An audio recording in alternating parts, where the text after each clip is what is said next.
Okay, good afternoon, everybody, and welcome to the format webinar on your career site, the essentials, diversity, and accessibility. This is something, a webinar. We run a series of these throughout the year, hopefully giving insight to people in terms of some of the things that are affecting talent attraction and specifically around the career site. So we've got a lot of people suddenly joining, so we'll kick off. And in terms of, today we've got myself, David Johnston, known as DJ. I'm account director at Format. Format are a specialist digital marketing agency. We specialize in the recruitment sector, primarily working with employers implementing career sites that plug into applicant tracking systems. Clients such as Vodafone, SNC, Lavalin, and Harrods, so large global employers as well as large nationals, and also global recruiters such as Faircroft and Fleur, that people who work on the American side of the pond may recognize. Today, we've also got Beatrice Calderella. She's our marketing manager, and one of her roles is developing content and branding around what people are telling us they're interested to find out. So one of the reasons we're running this webinar today is because it's a question that we're often asked around how can your website be accessible and help you develop more diverse content. We've also got Matthew Lasky on the webinar as well. Matt is our head of design and real specialist in user experience around career site. He's been working with in the recruitment sector for many years and really understands what the user and what the visitor is actually looking for. So before we get into diversity and accessibility, one of the things that often I get asked in terms of must-haves for your career site, and actually one of the key things around this is in terms of accessibility. Part of your content really must be accessible, and we know that 70% of people that come to a career site, what they're interested in is your vacancies, your jobs. Have you got a job that's right for me, or have you got a job automatically now that's ready for me? And unfortunately, a lot of career sites are a bit like the modern generation in terms of talking to each other. We're so wedded to our digital devices and social media that actually it's often the case that you'll see a couple sat on a sofa, both of them on their devices, not actually talking. And your applicant tracking system and website don't always talk. And this is something I make no excuses in bringing up again. And in fact, 70% of the people that have registered on this webinar, their career sites and applicant tracking system don't talk. So whether you're using Taleo, whether you're using Workday, whether you're using iSIMS or Avature or many others, your applicant tracking system is effectively hiding your jobs. And what that means is that Google can't see your jobs. So if you are looking, if you're a candidate or a potential candidate looking for a particular job title and location, it's highly unlikely that Google will actually know that that job exists on your career site because it's hidden in the applicant tracking system. So on the left-hand side here, I've got an example of Vodafone prior to the current Attracts website that we implemented last year.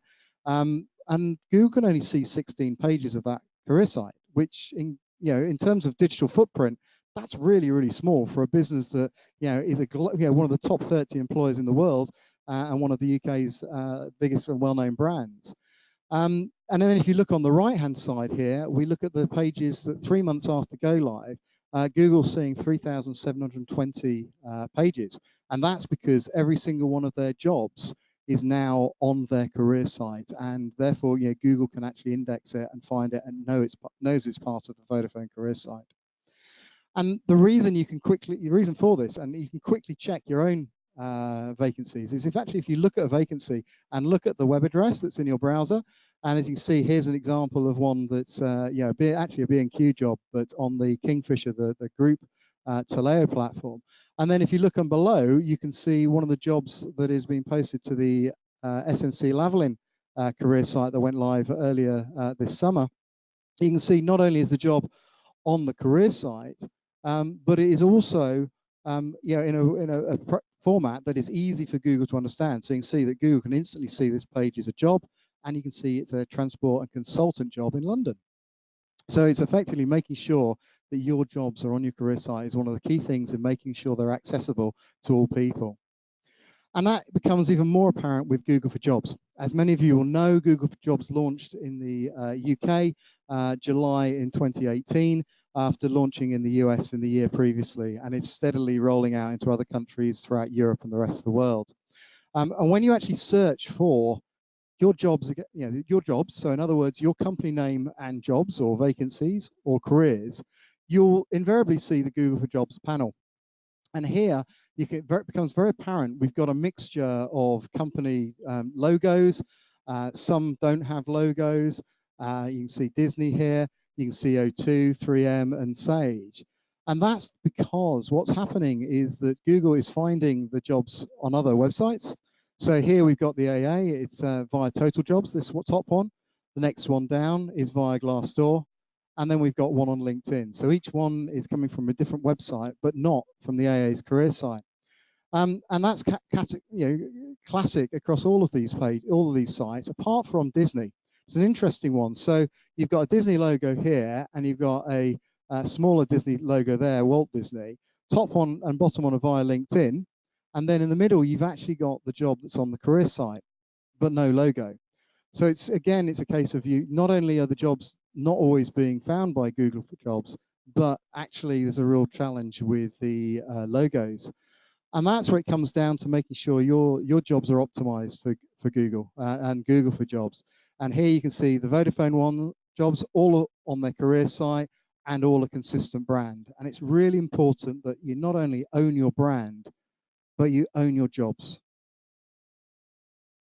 So, making the jobs accessible is really the first thing you need to look at with any career site, because at the end of the day, that is what you're looking for somebody ultimately to do, to either apply for a job or maybe recommend somebody for a job.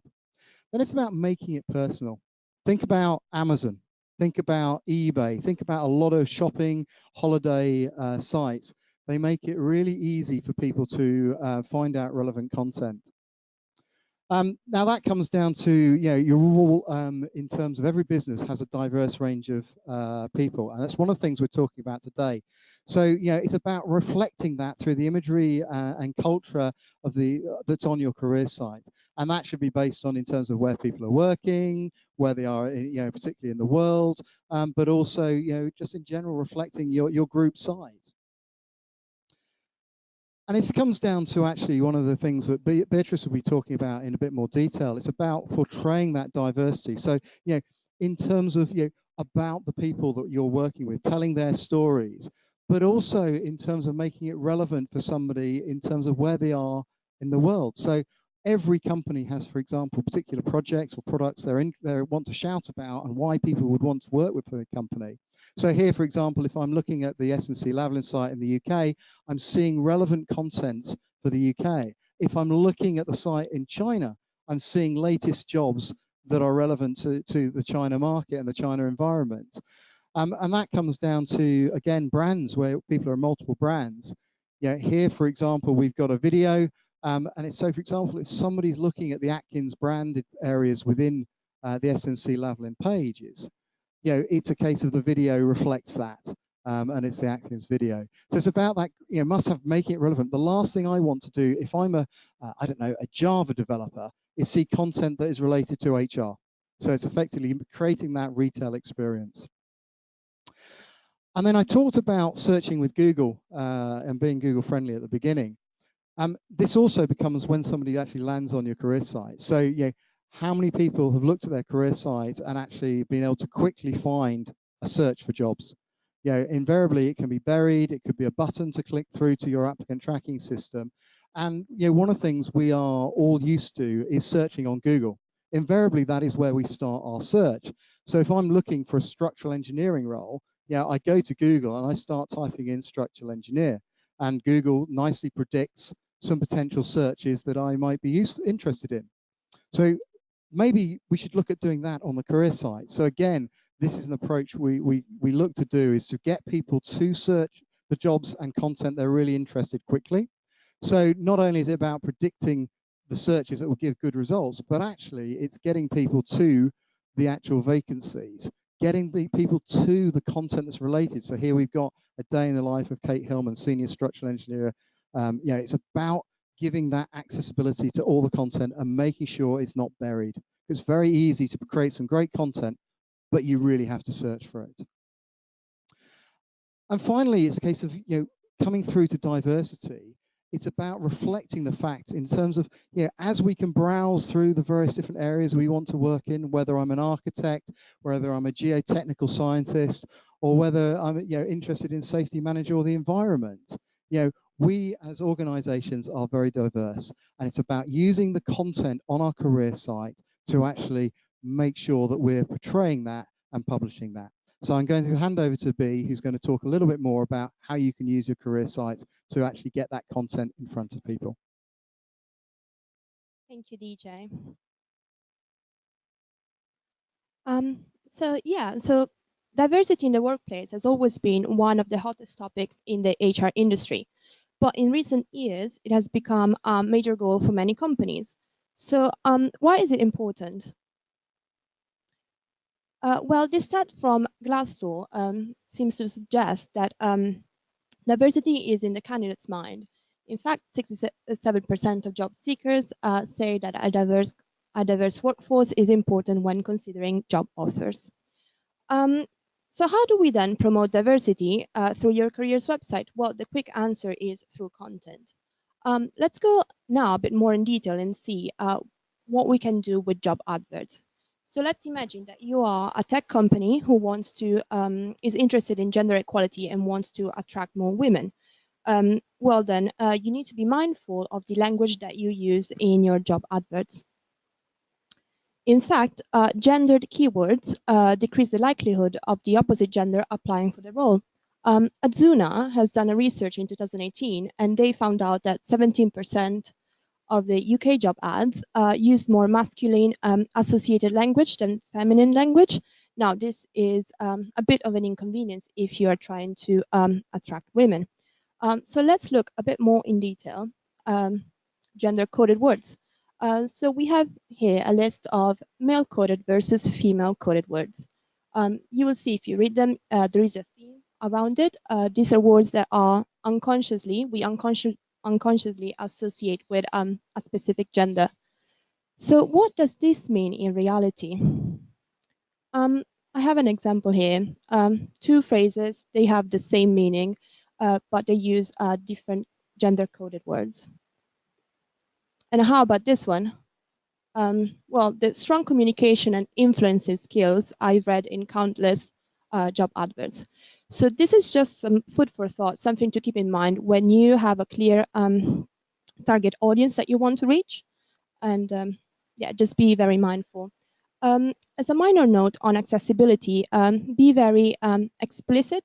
For example, if your office is wheelchair accessible, so that you encourage candidates from a diverse background in applying.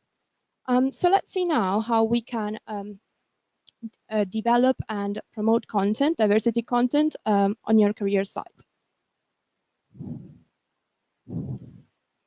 The first example I want to go through is Vodafone, a company we have been working with for some years now. Quite a big company in the UK, over 10,000 employees, and they leverage their employees' stories and for the diversity content. So Vodafone specifically, they do have a diversity and inclusion section on their careers website, and they have plenty of content. They do have videos where they explain how they embrace diversity. And they do have content around the LGBT plus community and getting women in more leadership positions. Now, the LGBT plus community and women in the leadership position are causes that are quite dear to Vodafone, and they're doing a lot of efforts to work on them. For the women especially, they have the intention of becoming, by 2025, the best employer there is for women. So as I was saying before, Vodafone leverages their employees' story and actually lets them tell their stories. So let's have a look now. You can see some examples. So we have James's here, and talking about his story and how he's always felt supported by by Vodafone and encouraged since the start. We do have another individual here who's quite close to the LGBT plus community, and is especially proud about Vodafone transgender inclusive initiatives, both for from an employee point of view as a customer point of view. So you can see then Vodafone is attracting people from all walks of life, and they're becoming representative also of their customers. So let's have a look at an example of this content. So if we look at here, this article about Lucia, she is a LGBT plus community ally. And if we were to click on this article, we will read her story. And all of this content on the Vodafone website, it is tagged against relevant resources and similar jobs. This is because you want the candidate to read through the article, of course, and then find relevant resources as well as similar jobs.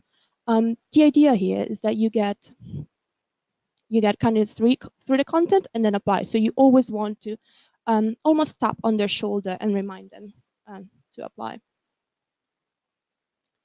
Another example is offered by SNC Lavalin. They are a big international engineering consultancy, and they're really pushing for attracting and championing women in this traditionally male-dominated industry. They do have a lot of content they create and develop around diversity and inclusion, women in engineering, and accessibility. So as DJ mentioned before, a company is made of projects, and behind projects there are people. So you want your diversity, you want your content to be representative of the diversity in your workforce. So let's have a look at one of these articles. So we have Penny Gill's story here. She is a transport planner. And because this article is tagged against both transport planning and diversity, we have a similar story here with a career story of Bianca. So if you were to read Penny's article, you would then find a video. So this is another sort of content that you can create. It is quite useful to be shared on social media, and you can always link it back to the article on the careers website. At the end, you would always find related jobs, again, as an incentive for candidates to apply. One of the last points I wanted to make is about imagery that you can use when portraying diversity. It is very, very important that you use your own employees and do not use stock imagery, because you don't want to be perceived as not authentic or fake. So this example is served by Harrods, one of our clients. These are actual employees that they have. And just remember, diversity is not just about gender or sexual orientation. It is a wider concept that encompasses different background, ethnicity, religion, age, and so on. So this is an example by Harrods.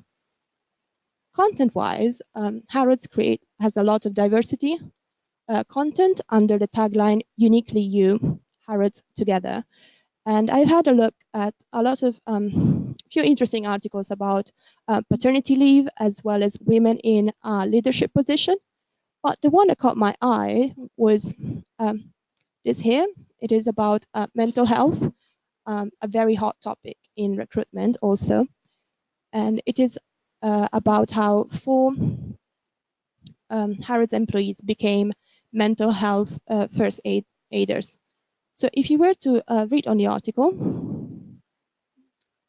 you would then see the relevant content it is tagged against, and then similar jobs as well. So always reminding your employees to apply. So as a summary, a couple of takeaways. If you're looking for content for diversity, always look at your employees. Ask them about their stories and become one of their allies or advocate. And always be authentic and genuine. Thanks, B. I think one of the key things here is about being able to create content easily on your career site. So just before we move on to Matt talking about some of the practical nature of accessibility, I'm just going to take a quick poll in terms of question, which I'm just about to launch, in terms of, can you easily update content on your career site? So if you'd like to just click the button, that's brilliant. We're already getting some great percentages here. So that's fantastic. It's balancing out. When first of all, it went very much about 80% of people saying no. Now it's balancing out. So we're now seeing. So we've got 59% of people unfortunately can't quickly update their career site. Good news is that almost 40% at 39% can actually, and 6% don't know. So that's brilliant. Thank you very much for giving us that quick snapshot. So I'm going to hand over to Matt Lasky. As I said, he's our head of creative and specialist in UX. He's just going to talk about some of the practical natures about making your website accessible to people with disabilities. Great, thanks, DJ. So the first thing to look at here is this, and over 1 billion people have some form of disability, and that is 15%.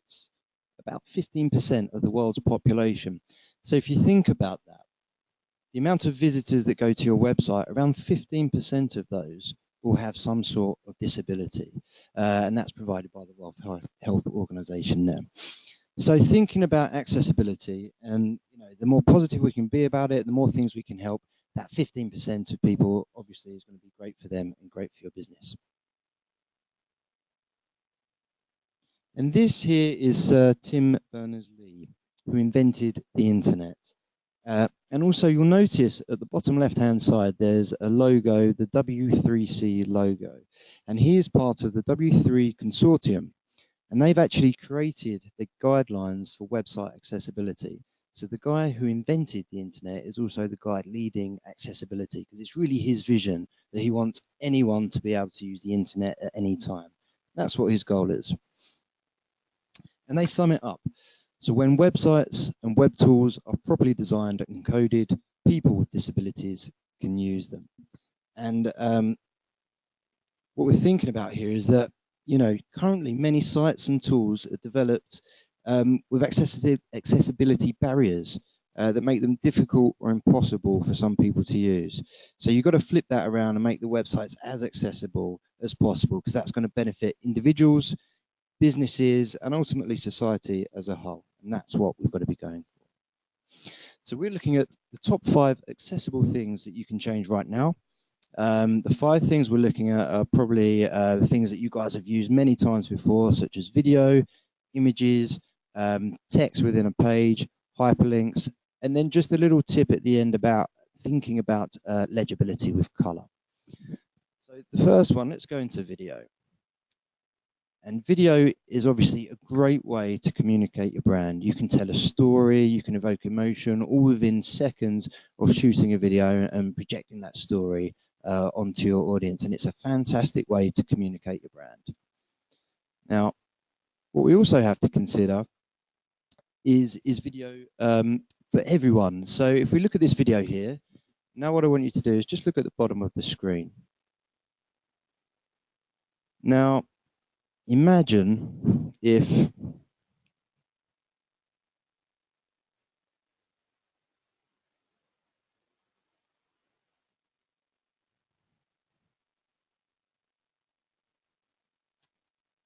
okay, so what we're saying here obviously is that a video is great obviously if you have no hearing impediments at all and everything's fine, but even people that are on their mobile and they don't want to have their sound up are going to have issues being able to listen to a video. So you need to be able to cater for this audience, otherwise it could be a real turn off and people could get quite offended by not being able to understand what is going on screen. Does it have sound? Doesn't it have sound? So 2 things you need to think about whenever making video, or even if you've got video at the minute, what you could do. One is to have subtitles on the video wherever possible. That way people can just read it straight off the bat and they don't have to worry about the hearing issues. The second is you should have a transcript underneath the video on the page. And that is literally a script of whatever it's being said on the video underneath so that people can read it at their leisure. Cool. And now we come to imagery. And this is Amy in the lovely branded image there from Vodafone. You can see their logo in the background, and that's supported by a blog, which is great. But images need to have text alternatives because people, you know, with visual issues in terms of looking at imagery and what have you, are going to have problems understanding what this is on the screen if there isn't a text alternative to the image. So what I'll show you here is something called an alt tag. So this is a HTML that would sit behind that image on a web page. And this is something that a screen reader would be able to read out to the person that's viewing the screen. So instead of someone just seeing a blank, or not seeing, but just someone having a blank space there, the screen reader would read out whatever's said in that alt tag, and then the person viewing the screen would be able to understand what is there. And if you look at the right-hand side, where alt tag is great for is people, as I said, using screen readers.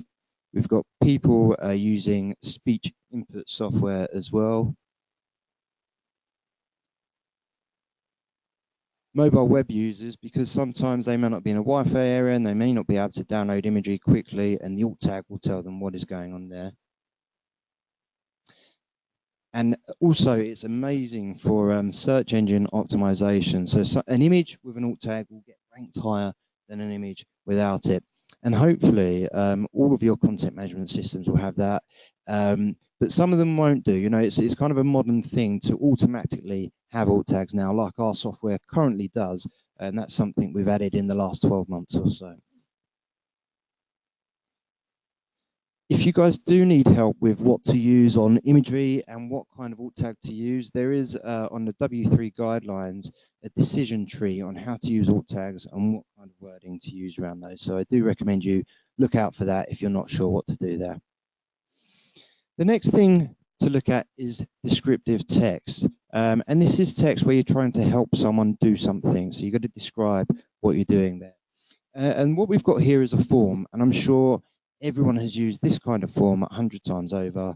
It probably looks fine to everyone, it would work fine, but there are a couple of things that are going to be hard for people with accessibility issues. The first, if you're looking at this or hearing this, sorry, from a screen reader, we've got the title of the form, which is great, so it would read out example, but then it would just say the word search, and then it would just say the word email. So really that's going to be a little bit hard from a screen reader point of view. And then from a user accessibility point of view, if we just think about this here, and I'll play this video. So you're doing a search, and you're going to type in market, which is short for marketing, because you can't be bothered to write the whole word. And then you start to write your email address, and mine would be Matt, short for Matthew, and then someone calls you away.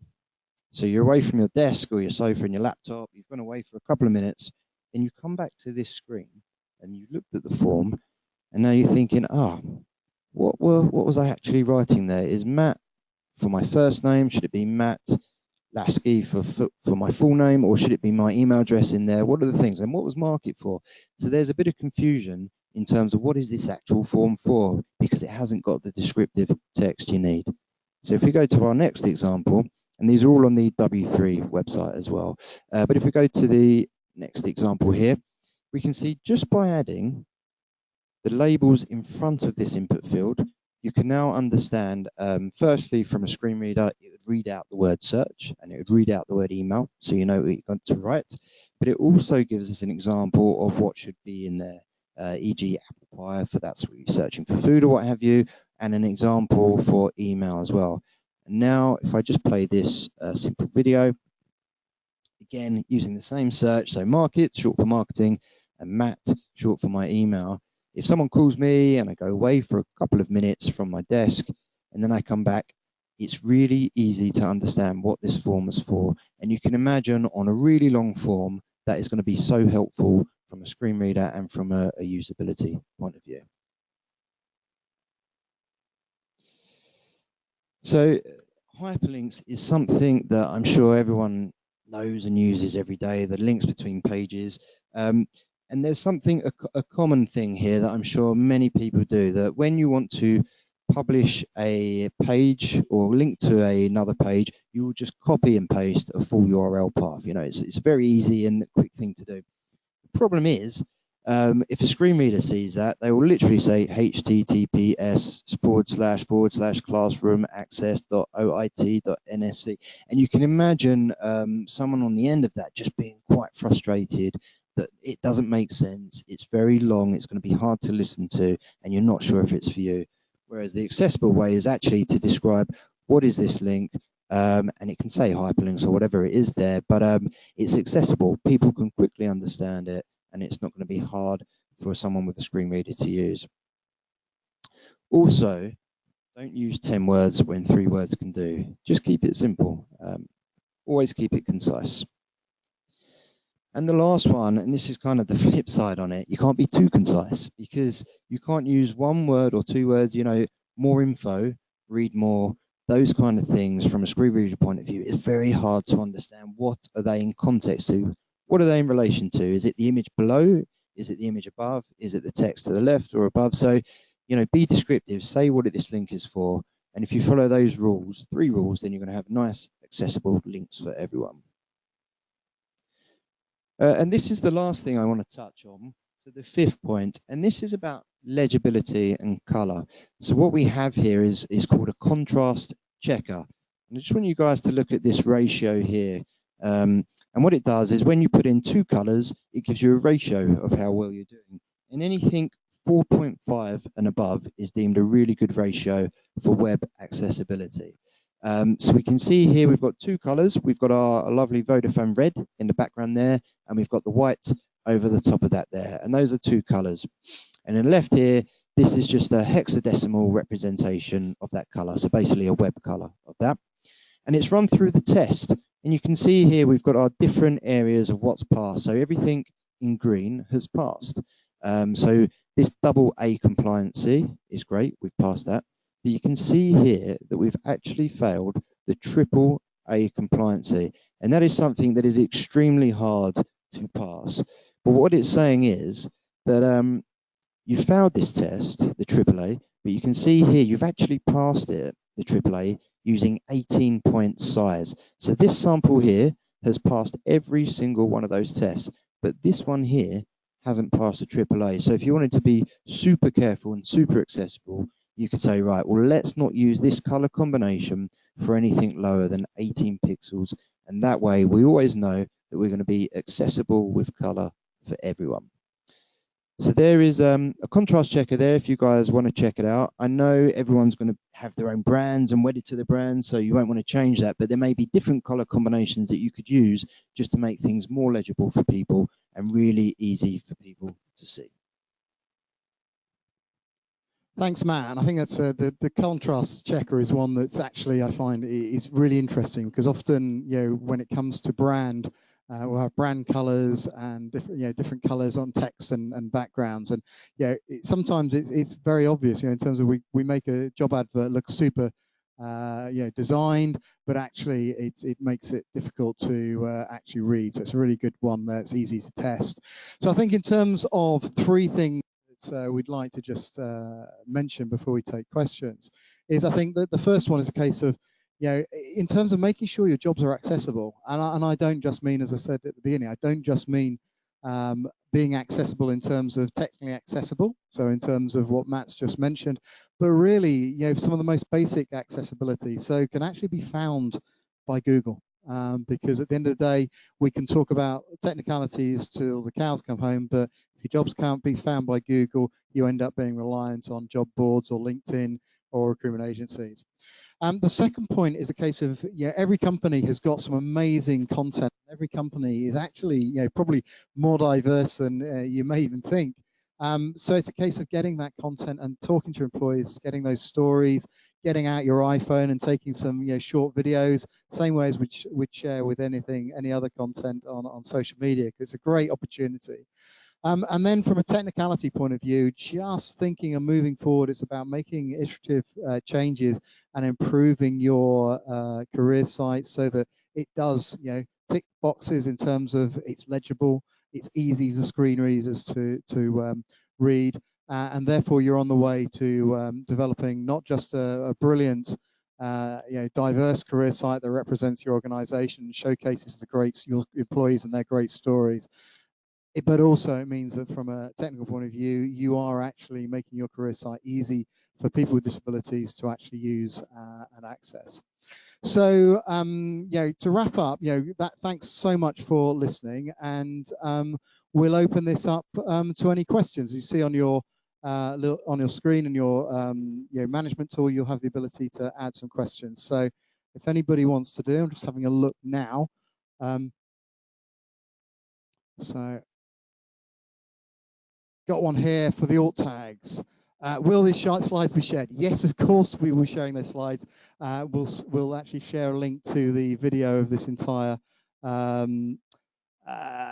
presentation and webinar, and obviously the links to those actual the accessibility links. So I've got one here in terms of, yes, of course. Somebody's asking here for the specific links. Those will be included, and obviously if you've got any specific questions, answer. I've just got another question here, brilliant question. Here's a brilliant, how does accessibility improve your SEO? So search engine optimization it's many things that make this website search engine optimized, but in terms of actually what it means is that your pictures are actually described. So Google sees them as a picture. It will, if the actual link to that picture, so for example it says John Bod Finance Assistant is the actual name of the person in the picture, then it can find that. But actually you make it easy for readers through the alt tags, and it's a great way of actually just making it easy for Google, and that's what it's all about.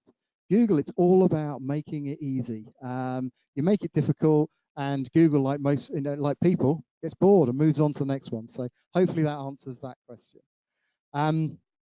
Okay, I've got another one here. Let me just read this in terms of, okay, somebody obviously may have looked whilst we've been on the webinar, looked at how do I make my jobs appear in Google Jobs. Now I'm assuming that means that either there's one of two things. One is your jobs aren't appearing, and one is that your jobs are appearing but the logo isn't. So I'll take it in two stages. So if your jobs aren't appearing, it is simply for the reason that Google cannot access your jobs and see them linked to your company, your career site. So that's why it is probably seeing a job board like Total Jobs or Monster or LinkedIn. It's seeing that job advertised on another website attached to you as a brand and displaying the logo that third-party website has got. So in order for your career site to appear and the jobs to appear on your career site, you need to actually make sure that we have, it's technically called a schema, and what that does is basically puts the information into the correct format so Google can read it. Now Google changes this all the time. So I referenced in the webinar Google for Jobs, and I specifically mentioned Disney because it's something that we saw happening earlier this year, in that jobs were being found by Google, but the problem is that the logo wasn't appearing, and that's because Google, in its infinite wisdom, changes the way it works literally every day. They do what we call an algorithm change almost daily, and one of those was about how it displays the logo. So we keep an eye on what Google's doing.